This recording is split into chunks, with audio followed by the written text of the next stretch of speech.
Now, I'd like to explain right now the whole story of Adam and Eve, just to make it available and understandable to people that might not have access to the Bible. All right, this is how it happened, okay?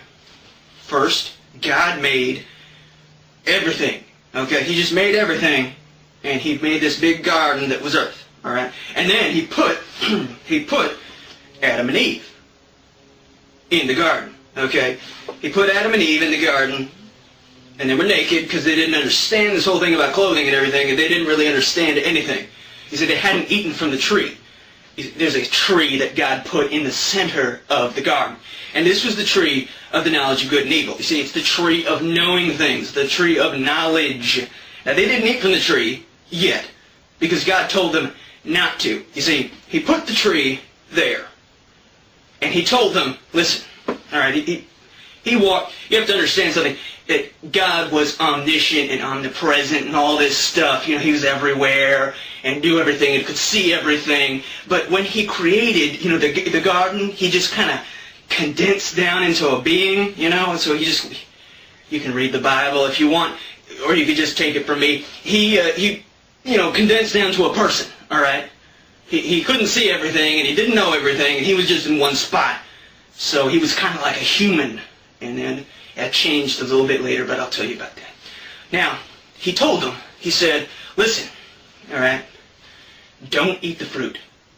This is very bad fruit, okay? This is fruit of knowledge. You'll get smart if you eat the fruit, and I want to keep you good and dumb so you can worship me properly, okay? That's what He told them. He said, you have to not eat this fruit. And if you do, I'm going to have to kill you and torture you. And I'm going to have to torture your children and your children's children and kill them. And, you know, I'm just going to have to kill billions of human beings and torture them. You know, I'm going to have to do it, you know, by bringing death into the world. You see, there's no death right now, but if you eat the fruit, I'm going to have to bring all kinds of death into the world. All right, you feel fine now, but just wait. Just wait. If you eat the fruit, you're going to suffer. You're all going to suffer. Billions are going to suffer if you eat the fruit. So just don't eat the fruit, stay good and ignorant like I made you, and it'll be okay. All right. And then He walked away. You know, He had better things to do anyway. So He walked away, and then the devil, Satan, he entered the garden, you see. But he didn't just come as himself, because that would be a dead giveaway. He chose a disguise, you see. And he disguised himself as a talking snake with legs, you see. So this talking snake with legs that was really Satan in disguise, he walks up to Adam and Eve, specifically Eve, and says these horrible things, vile, disgusting things. He says things to her like, knowledge is good. He even says things so just vile, like being ignorant is not good. He even says things like, educating yourself is a good thing. Now, Eve was trying to stick to what God said. Eve tried to tell Satan, listen, knowledge is not a good thing. God made me good and stupid so I could worship Him properly. And if I eat this fruit, I'm going to be smart. I'm going to know things. God doesn't want that. But Satan just would not relent. Satan just kept nailing her, you know, just kept drilling her at this with the whole, you have to be smart, you know what I mean? Just horrible things like that. And eventually she gave in. She ate the fruit.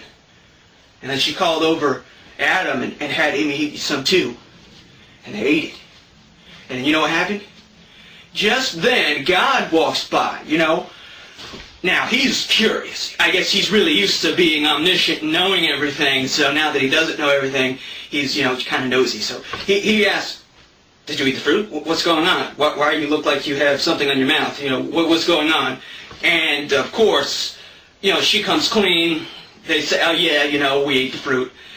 And that makes him real mad, you know what I mean? Because he's used to not having any surprises, and now all of a sudden he's surprised.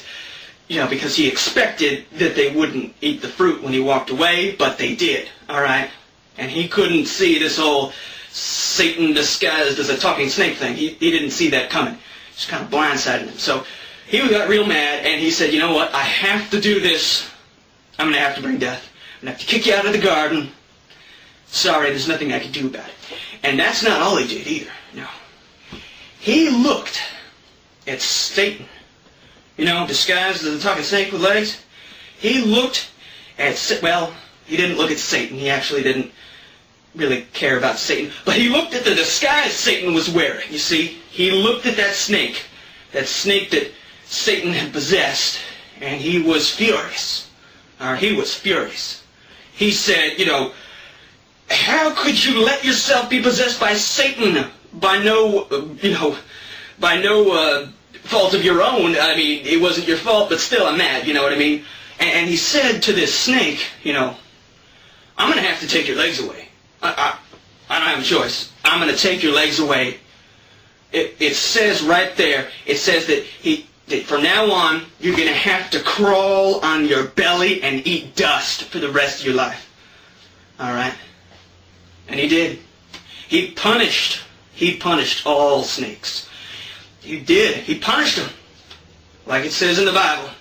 Took away their legs, and he makes them to this day. That is why to this day, snakes don't have legs, and they eat dust. Now, it's ridiculous to say that evolution made snakes not have legs. Come on.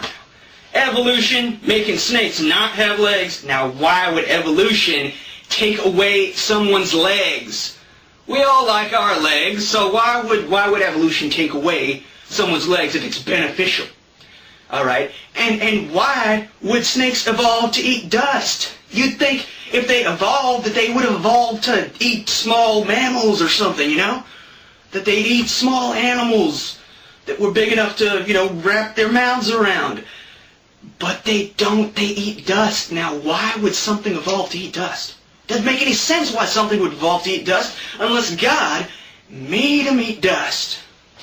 You see, you have to look to the Bible for truth. You can't look to these stupid evolutionists.